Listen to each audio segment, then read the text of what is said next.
Binotto fait des révélations sur le moteur 2019 et la rupture avec Vettel. Alors, voyons ce qu'il dit. Pour Mattia Binotto, c'est pourtant clair, Ferrari n'a rien fait d'illégal en 2019.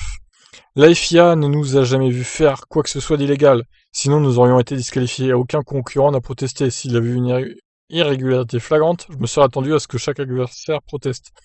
Nous sommes restés en zone grise pendant toute la saison 2019 jusqu'à l'hiver où une directive a été prise avec Notad qui a empêché certaines choses d'être faites sur les unités de puissance.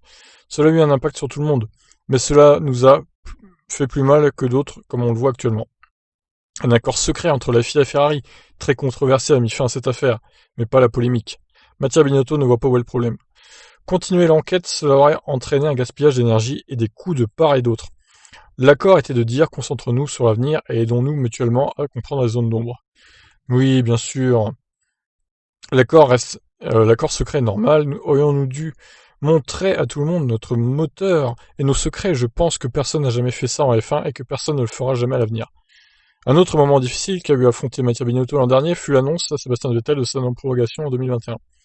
Mattia Binotto en a dit plus sur ce moment douloureux pour les deux hommes, mais qui s'est finalement bien passé. Alors, c'était pas l'an dernier, c'était cette saison qu'on a su que Vettel continuera pas chez Ferrari. J'étais à la maison et avant de l'appeler, j'ai répété mentalement 3 fois à l'avance ce que je vais dire, ce que je devais lui dire et comment lui dire. Ce choix n'a pas été facile, car nous l'aimons pour ce qu'il a été, pour la façon dont il s'est comporté et pour ce qu'il a donné à l'équipe au fil des ans. Mais il arrive à un moment où il faut avoir la clarté nécessaire pour faire des choix en regardant vers l'avenir. Nous sommes proches du début d'un nouveau cycle technique en 2022 et il y a une équipe qui se constitue dans tous les domaines. Nous devons Nous avons le devoir, et l'ambition de nous tourner vers le moyen et le long terme. Et c'est précisément dans cette optique qu'il faut trouver la force de faire certains choix. Est-ce que Seb s'est mis en travers du chemin? Non, il n'a pas raccroché le téléphone. C'est une personne très intelligente, une belle personne, il est resté de même. Il est resté le même du point de vue de sa personnalité et de son caractère. Pendant une saison où les difficultés n'ont pas manqué, il n'a jamais été négatif, au contraire, il était proactif et une personne très respectable. Ce sera donc avec Carlos Sainz et Charles Leclerc que Ferrari aura affronté les saisons futures. Charles a l'enthousiasme des fans et aussi de l'équipe par sa façon de piloter en qualif, par ses dépassements et par sa façon de défendre sur la piste. Enzo Ferrari aura adoré. En ce qui concerne le choix de Carlos, je le considère personnellement comme un leader. C'est un grand travailleur. Il en demande toujours plus à ses ingénieurs, qu'il reste souvent. Bien qu'il soit jeune, il a déjà de nombreuses années en Formule 1 derrière lui, et son chemin a toujours été d'apprendre et obtenir des résultats. Et les pilotes aujourd'hui sont vraiment le dernier de nos problèmes. Charles grandit et dans la difficulté il n'a jamais été critique. Il veut aider à contribuer et à faire grandir l'équipe. Ok, bon, une déclaration un peu pompeuse de Mattia Binotto du coup. Moi je serais curieux de savoir quel a été l'accord secret entre les deux équipes.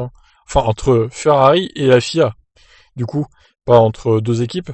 On ne saura sûrement jamais, malheureusement, ce qui s'est dit dans cet accord secret et où vraiment Ferrari a triché avec son moteur. Il dit qu'ils sont restés dans la zone grise, mais bon, vu la puissance, le boost qu'avait le moteur Ferrari, je suis pas sûr de ça quand même. Et l'accord est resté secret pour moi, pour pas pourrir la Formule 1 et pour pas que ce soit un scandale aux yeux de tout le monde. C'est surtout ça l'histoire. Alors, quand ils disent l'an dernier que Vettel n'avait pas été reconduit l'an dernier, ça m'étonne.